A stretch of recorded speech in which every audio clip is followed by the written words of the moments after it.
गुरु प्यारी साध संगत जी, आप सभी को प्यार भरी राधा स्वामी जी।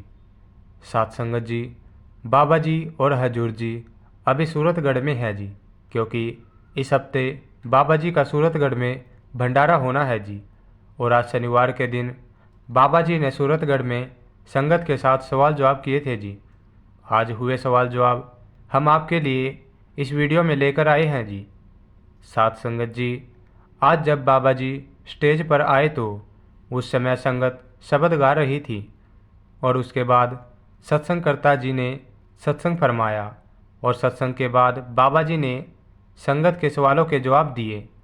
एक बीवी ने पूछा कि बाबा जी, हजूर महाराज जी कहा करते थे कि जैसे कर्म करोगे वैसा ही भोगना भी पड़ेगा। तो आगे इस बीवी ने पूछा कि बाबा जी, तो क्या हम आज जो कर्म भोग रहे हैं वह सब हमारे पिछले जन्मों के कर्मों के कारण है? तो बाबा जी ने समझाया कि बेटा, ऐसा ज़रूरी नहीं होता। कभी कभी इसी जन्म के कर्मों को इसी जन्म में भी भोगना पड़ जाता है। सब कुछ मालिक के हाथ में है। मालिक की मौज हो जाए तो कर्मों का हिसाब किताब तो साथ के साथ हो जाता है। फिर एक भाई ने बाबा जी से पूछा कि बाबा जी, अगर किसी परिवार में एक कमाने वाला होता है तो उसकी कमाई पर पूरे परिवार का हक होता है, तो फिर ऐसे ही अगर परिवार में एक भजन सिमरन करने वाला हो तो क्या उसके नाम की कमाई पर सबका हक होता है? इस सवाल पर पहले तो बाबा जी थोड़ा सा मुस्कुराए और उसके बाद बाबा जी ने जवाब दिया। बाबा जी ने समझाया कि बेटा, परमार्थ का एक असूल होता है, जो बोएगा वही पाएगा। मतलब जिसने बीज बोया है उसको ही फायदा होगा। फिर इसी भाई ने कहा कि बाबा जी, मुझ पर और मेरे परिवार पर कृपा बनाए रखना। तो बाबा जी ने कहा कि मालिक की कृपा तो सब पर रहती है, हमें तो मालिक का शुक्र करना है। फिर एक लड़के ने बाबा जी से पूछा कि बाबा जी, हमें कैसे पता चलता है कि हम सही रास्ते पर चल रहे हैं या नहीं? तो बाबा जी ने समझाया कि बेटा, मालिक ने इंसान को विवेक की ताकत दी है, सोचने समझने की ताकत दी है। विवेक की ताकत का इस्तेमाल करके यह फैसला तो हम खुद ही कर सकते हैं कि जिस रास्ते पर हम चल रहे हैं वह सही भी है या नहीं।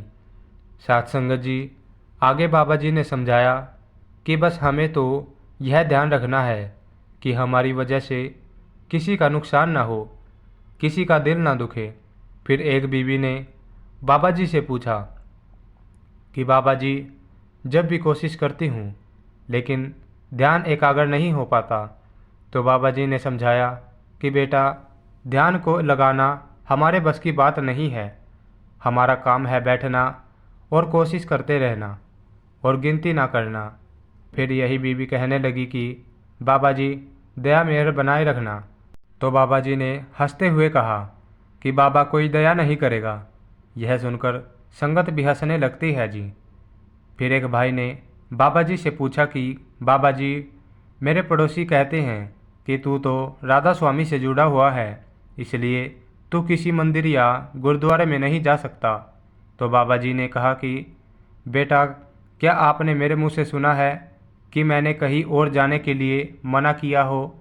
आगे बाबा जी ने समझाया कि बेटा, हम किसी भी धार्मिक स्थान पर जाए तो हमें वहाँ दिए जाने वाले उपदेशों को सुनना है और अमल में लाना है। पुराने समय में लोग मालिक का ध्यान करने के किसी खास स्थान पर चले जाया करते थे, जिसको सब मंदिर कहने लगे। आगे बाबा जी ने कहा कि बेटा, कहीं भी जाओ, कहीं से भी जुड़ो, आखिर में करनी तो एक मालिक की ही भक्ति है।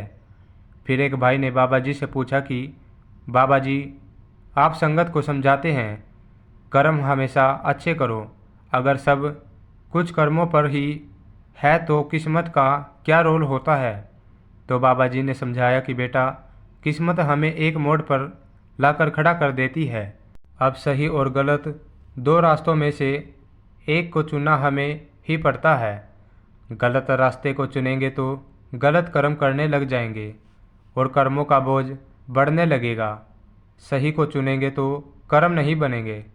फिर एक लड़के ने बाबा जी से कहा कि बाबा जी, मेरी मम्मी को नामदान की पर्ची इसलिए नहीं दी गई क्योंकि सेवादारों ने जब उनसे पूछा कि क्या आप केक खाते हो तो मेरी मम्मी ने हाँ बोल दिया, क्योंकि हमारे घर में किसी खास ओकेजन पर केक आ जाता है। तो इस वजह से सेवादारों ने पर्ची देने से मना कर दिया। तो बाबा जी ने समझाया कि बेटा, केक में एग का इस्तेमाल किया जाता है, जिस वजह से उन्हें पर्ची नहीं दी गई। और अगर हम किसी की जान लेकर खुशियाँ मनाने की सोचेंगे तो वह बिल्कुल गलत बात है। फिर एक लड़की ने बाबा जी से पूछा कि बाबा जी, आप हमारे सेंटर में भी आया करो। तो बाबा जी ने कहा कि बेटा, यह बड़े सेंटर संगत की सुविधा के लिए ही बनाए गए हैं, जिससे कि हम सब एक साथ इकट्ठा हो सकें। फिर यही लड़की कहने लगी कि बाबा जी, लेकिन आप तो बहुत सारी जगह पर जाते हो, तो हमारे सेंटर में भी आया करो। तो बाबा जी ने हंसते हुए कहा कि बेटा, अब तो मैं बूढ़ा हो गया हूँ, अब तो मैं डेरे में ही रहा करूँगा। इस बात पर संगत भी हंस पड़ी थी। फिर एक लड़की ने बाबा जी से कहा कि बाबा जी, आप जब मुस्कुराते हो तो मुझे बहुत अच्छा लगता है।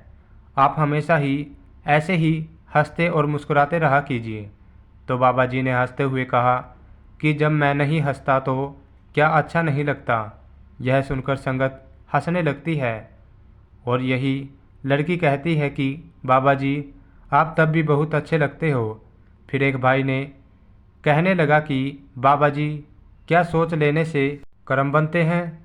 तो बाबा जी ने समझाया कि बेटा, सोच से तो नहीं बनते, लेकिन जब हम एक ही बात को बार बार सोचेंगे तो फिर हम वह काम भी करने लग पड़ेंगे। इसलिए सोच भी हमेशा अच्छी ही रखो। फिर एक लड़का कहने लगा कि बाबा जी, मेरा पढ़ाई में ध्यान नहीं लगता।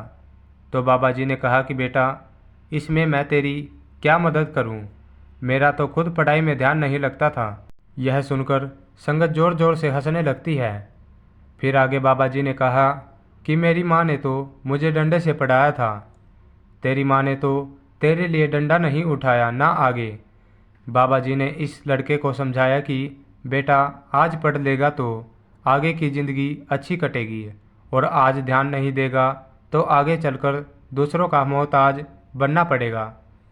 फिर एक लड़के ने बाबा जी से पूछा कि बाबा जी, क्या हम एक से ज़्यादा गुरु बना सकते हैं? तो बाबा जी ने समझाया कि बेटा, एक क्या 10 बना लो, कोई मनाही नहीं है। फिर आगे बाबा जी ने हंसते हुए कहा कि क्यों, तू 10 बीवियों को संभाल सकता है? तो वह लड़का कहने लगा कि नहीं बाबा जी, बिल्कुल नहीं। यह सुनकर संगत ज़ोर ज़ोर से हंसने लगती है। आगे बाबा जी ने कहा कि एक से ज़्यादा गुरु होंगे तो आखिरी समय में कौन लेने आएगा? यह सुनकर संगत फिर से हंसने लगती है। इस सवाल और इसके जवाब पर पंडाल में हंसी का बहुत अच्छा माहौल बन गया था। फिर एक भाई ने बाबा जी से पूछा कि बाबा जी, बाहर के दर्शनों और अंदर के दर्शनों में क्या अंतर होता है? तो बाबा जी ने समझाया कि बेटा, असल दर्शन तो अंदर से ही होते हैं। बाहरी दर्शनों से तो हमें एक मोटिवेशन मिलता है, हम प्रेरित होते हैं, जिससे कि भजन सिमरन में कोई रुकावट ना आ सके। मालिक की प्राप्ति तो अंदर के दर्शनों से ही होगी। फिर एक लड़की बाबा जी से कहने लगी कि बाबा जी, मैं दूसरों को पढ़ाने की सेवा करना चाहती हूँ। तो बाबा जी ने कहा कि बेटा, यह तो बड़ी अच्छी बात है, लेकिन पहले आप अपनी पढ़ाई तो पूरी कर लो। हर चीज़ का एक वक्त होता है। आप मालिक पर भरोसा रखो, मालिक ज़रूर बख्शिश करेगा। साथ संगत जी, इसके बाद बाबा जी और हजूर जी ने ओपन कार में संगत को दर्शन दिए जी। साथ संगत जी, ये थे कुछ आज के बाबा जी के सवाल जवाब। इजाज़त चाहते हैं, मिलते हैं नेक्स्ट वीडियो में। वीडियो को ज़्यादा से ज़्यादा शेयर कीजिएगा और कमेंट में राधा स्वामी लिखना मत भूलिएगा जी। मिलते हैं नेक्स्ट वीडियो में, तब तक के लिए राधा स्वामी जी।